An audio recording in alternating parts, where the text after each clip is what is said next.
What's the word inculcated mean? Something like that. Within students. Sure, makes sense. By the time they're leaving high school. If you ask most teachers, they tell you that's exactly what they're teaching. But how do you believe it? How do you say, I mean, my question is, well, what's the evidence of that? What is the evidence that our high school graduates have learned critical thinking, are capable of it? Right. Yeah, it's almost impossible to measure, and I don't think that we would be going through controversies like this. Is it impossible to measure? I don't think anything's impossible to measure. I think it's more time consuming than it might be worth. Well, if it is, maybe we deserve the fake news we get. Yeah. Because, Well, we always deserve what we get, right? I mean, in a way. well, my point is, and I assume that you're here because you find this whole notion of fake news pretty disagreeable. And a part of a manifestation of who we are and a part of how we make decisions and the progress. It's affecting our societies in a negative way. Well, if that's true, should we accept, say, okay, it's a negative in this society, but it's okay because it's natural. There's no way to measure it, and there's nothing to do about it. Yeah. If we're going to take that position, then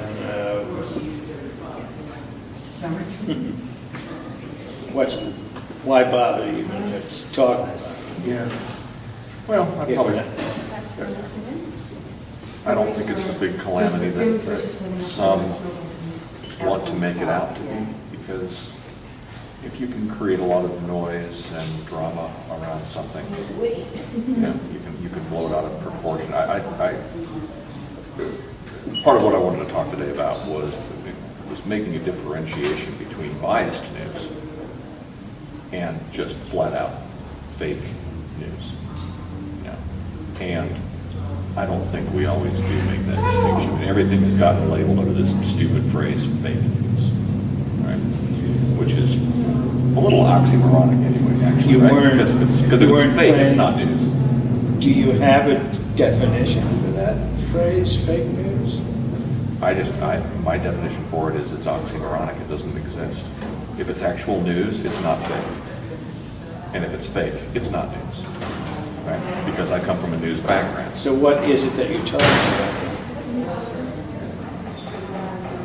In what regard? What do I want to talk about today? I mean, why is this term fake news even a part of our conversation? Well, it's been a catchy thing that people have glommed onto because they think it captures the essence of what's happening. But I think it's used indiscriminately to describe biased reporting or biased storytelling. And, I mean, it's a rather large umbrella, and completely fake, made up, dastardly storytelling with a purpose, right? So it's a rather large umbrella that everything gets under, and I think we need to differentiate it. And when somebody throws around the term fake news, well, then it seemed like you just offered me some kind of a definition of it. If you can remember what you said, to repeat that it's people throwing around unsubstantiated information for some other purpose, to try to create a misinformation and affect something. Exactly. And those people are not largely, they are not in the news business. they are in the propaganda business. They are unencumbered by payroll, they are unencumbered by reputation, they are unencumbered by buildings and staff and printing presses and television stations. I mean, they're unencumbered by all of that. They are not in the news business. They are in the propaganda business. Those people have always been around, and they always will be. We just have really, really low barriers to entry right now, so that anybody can get into the game. So you're saying that a larger part of the population than ever cannot distinguish whether what they're hearing is fake or biased or, Well, I think the general public is busy every day conducting their daily lives. And, maybe as a society we're comfortable, we don't have to have this conversation, right?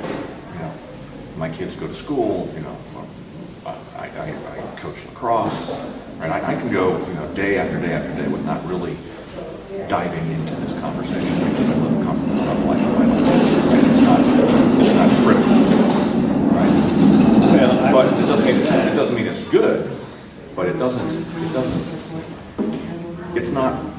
it's not painful enough, I guess is what I'm saying, that we've all had to take a deep dive into this. And so we get lazy in this definition.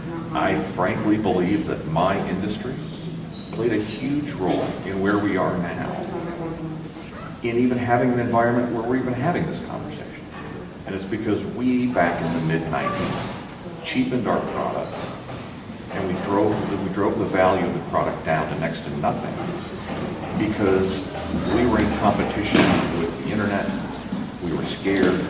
We thought people were going to be giving away news, and we better get on the bandwagon.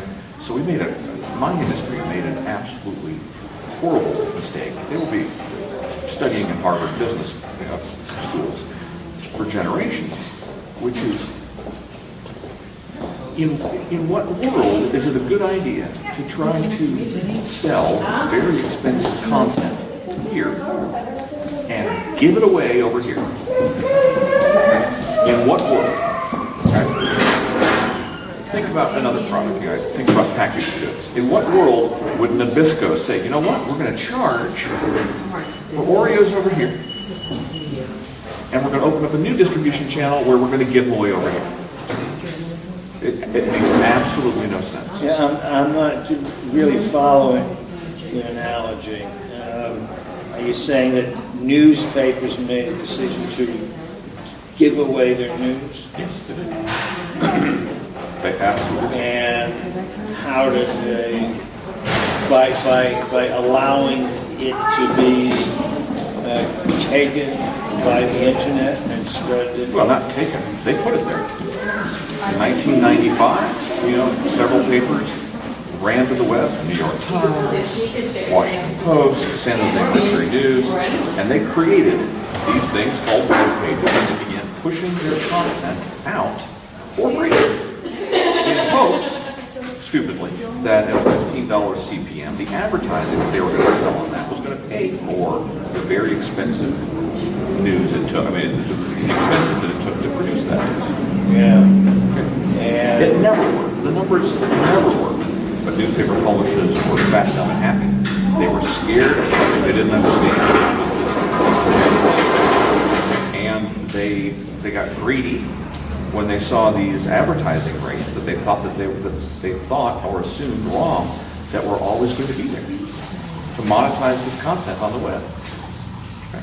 The average CPM on the web in 1994, 1995 was What's 15 the CPM? Cost per thousand. Cost per what? Cost per thousand. It's the rate at which you can charge somebody for every 1,000 people who are visiting, right? Yeah. So it was about 15 cents in 1994, 1995. It is now down to less than $1. Okay.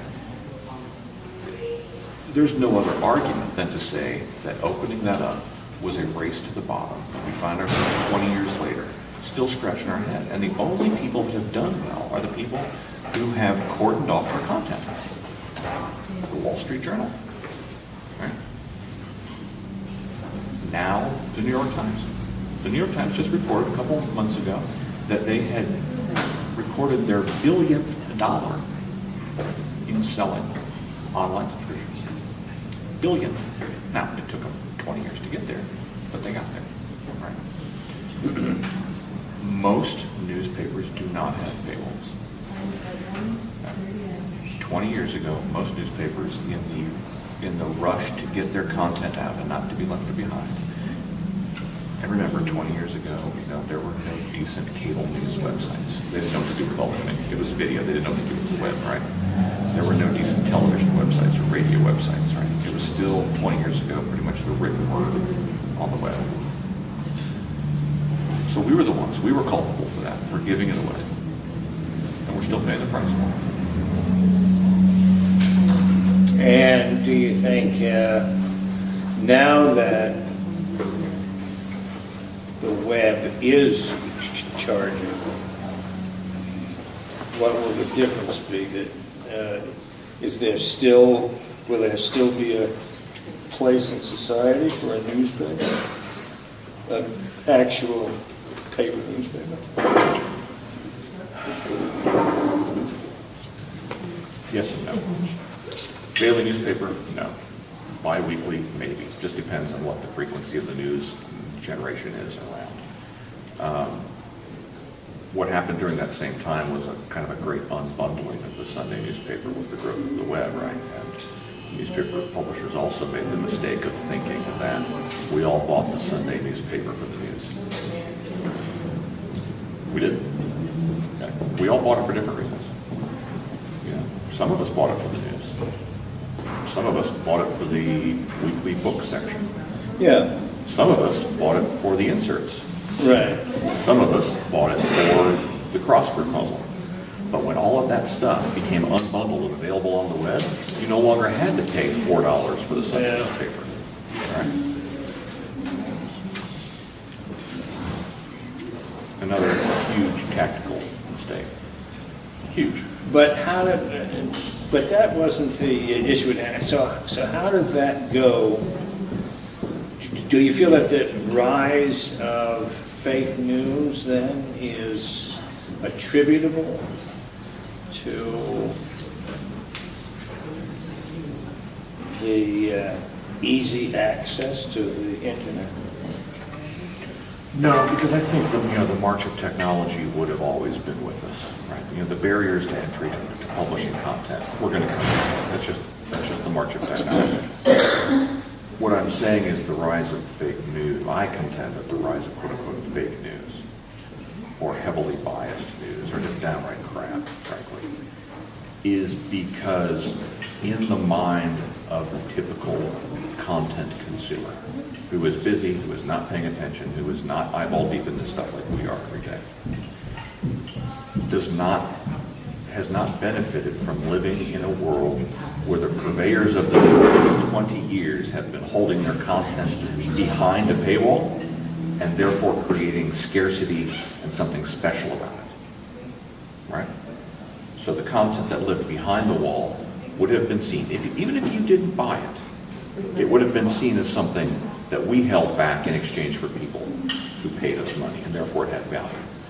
But the minute we began casting all the news kernels all over the barnyard for all the chickens to pick up, it became worthless to a lot of people because it was just out there. Imagine a world where it was the other way around, where the free stuff was seen as the garbage, and the crank news, and the fake news, and the downright lies, right? And the purveyors of the news, the people who had staffs and printing presses and trucks, right? And have some pretty significant skin in the game, would have held some value to that and held it back and said, no, I don't care if we're going to lose a reader or two. There's value here, and if you want to read this, you're going to pay me for it. I wonder, perhaps you have some sense of how much an average person spends on the internet. I'm aware, of course, everybody has to have first an internet connection, which is either part of a package deal or just a straight whether it's $20, $30, $40 a month just to get on the internet. And that seems like that used to be the only cost. But now there's this whole phenomenon of apps. And if I understand it right, many of them do charge a monthly amount, $2, $5. And how much money is an average person spending now? How many apps is an average person paying for? And what's the total? Sure. App usage from the studies that we've seen vary by phone. Apple users use almost twice as many apps as Android users. I don't know why that is. It just perhaps it's usability. We don't know. The app market is a, I think the last thing I saw was a $4 billion industry. Actually, it sounds very small, but it's not. But at $1 or $2 micropayments. Yeah. You know. But I mean, I'm thinking of how many apps there are charging, and how many millions of people using it. I'm surprised that 4 or 5 billion is the figure. Yeah. But in any case, the average American right now spends almost 3 hours a day. I can believe that. And that has come at a cost, by the way. Not of books, not of newspapers, not of radio, but of television. Television is declining. It's cutting into TV time. Yeah, cutting into TV time. Yeah. Yeah, if you think our model is in shambles, and It's actually doing a lot more. TV is. Harm than that if you've been reading an ever-increasing number of studies and analyses of the net and its use, most particularly by young people.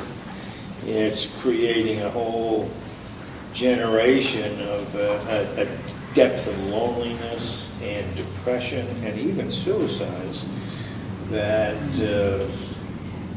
is not accountable in any other way, but through their use they see the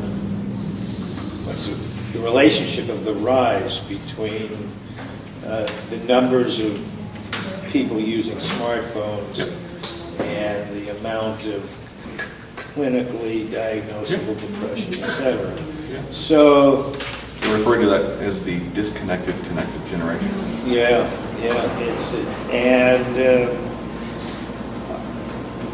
the internet is really the nail in the coffin. It probably,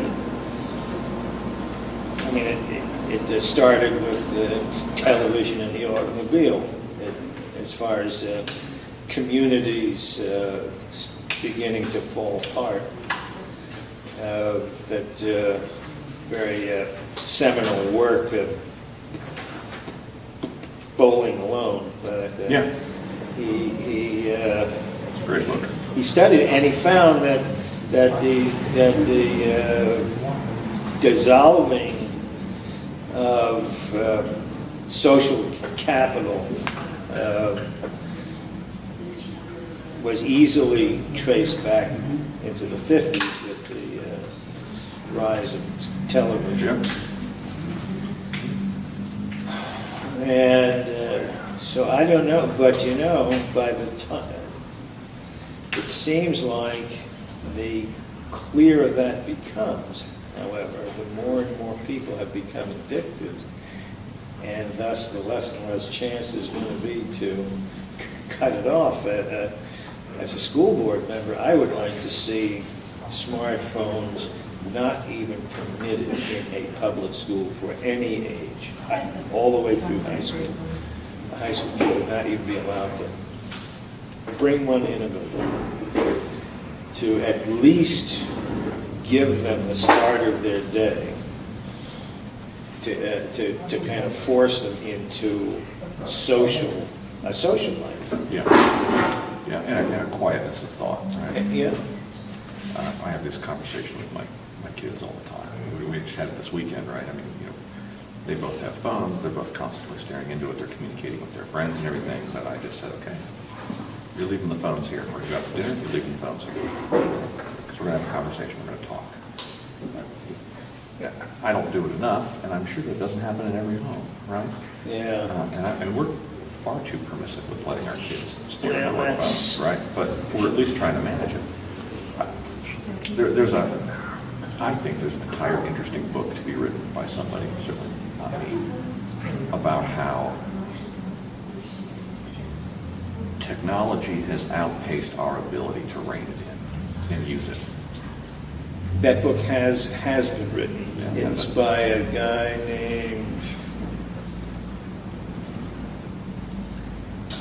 Jeremy Rifkin, possibly. Maybe, I'll look it up. And it was actually it's not precisely, but it's the idea that you captured, that you're talking about, that he captured, and it might have been written I'm not sure how far back, in the 80s, maybe the 70s. It's called Time Wars. And what he's talking about is electronic time. And he talks about how, and this became manifested brilliantly in that 1987 stock market crash, when programmed computers crashed the market before humans could intervene. And of course, the same thing could happen with a nuclear war. I mean, someone starts hitting the button, and they're in the air before any human beings can even stop and say, "Hey, wait a minute, was this real?" Yeah. It almost, I mean, I don't know how damn close we came to something like that with the missile that was around Hawaii or something. I don't know, or if there was a missile or something. But No, there wasn't one.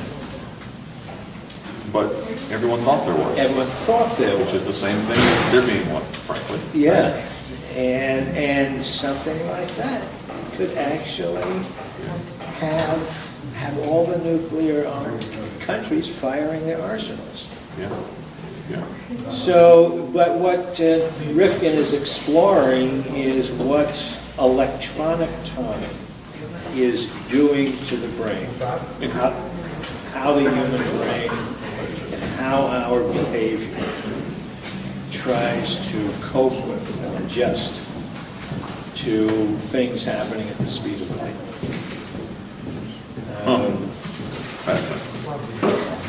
And of course, now we have, as you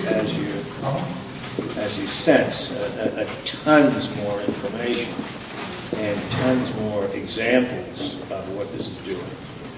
So you're right, there's probably a lot of books that need to be written on this subject and introduced in our schools. But as a school board member, this change has been ongoing for enough decades that you couldn't just change anything in schools by fiat. You would have to go back and train teachers, because most of the teachers teaching today were trained in the 80s or 90s. Sure. We were already in the electronic world. They don't know anything different. True. Yeah, and they are probably as bumbling and as inconsiderate with their technology as their students, frankly. Which is another book that needs to be written about digital manners. I think, every time that a phone goes off inside a movie theater, you just want to. An example of what I find a really insidious control comes in schools through testing. And now, here in Vermont, we're using this program. Other states are using it, but not all states. Testing is done through this testing system called SVAC. It's an acronym, SVAC. And if I understand it right, the students take the test on their computers. There's no paper copy. And the test is set up in such a way that when you answer a question, by what you answer, which answer you choose, then chooses the next question that will be asked. The teachers have no idea of any questions that will be asked on these tests because they're all sent to them through the computer, like a website. And so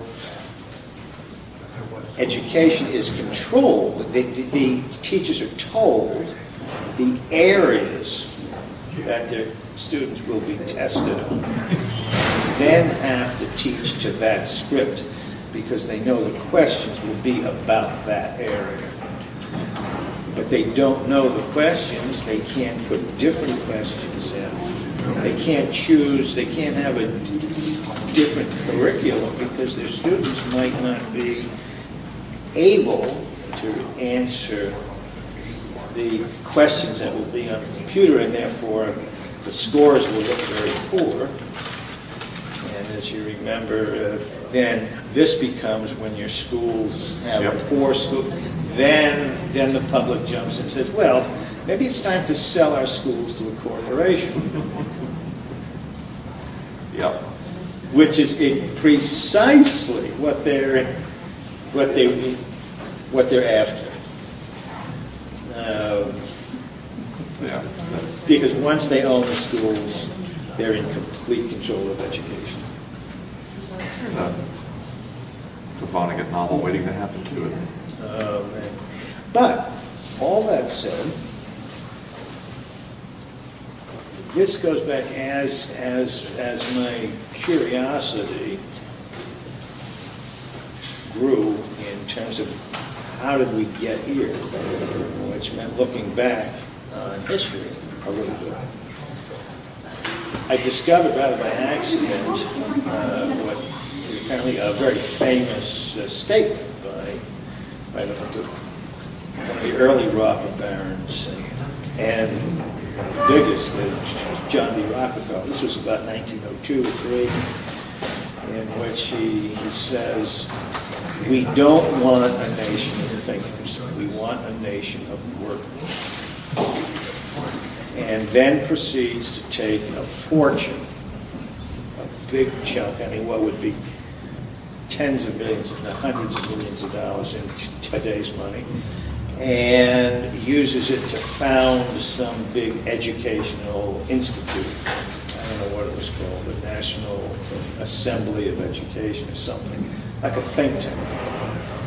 And with his money, and of course, he gets to choose who sets the foundation up.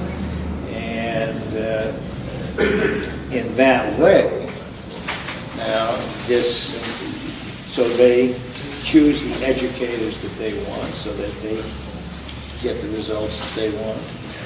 And these start becoming, like today, the standards that come out of Washington. I mean, it's not like there was ever a legislature that had an idea of No Child Left Behind.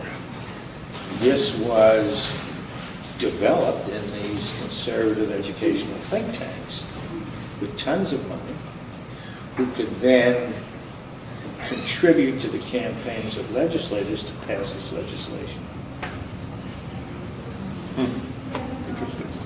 And so what we have is, and then to make sure they have it included in the legislation that if schools don't perform, or if they don't use this, they lose their federal funds. Well, guys, this is great. All right, well.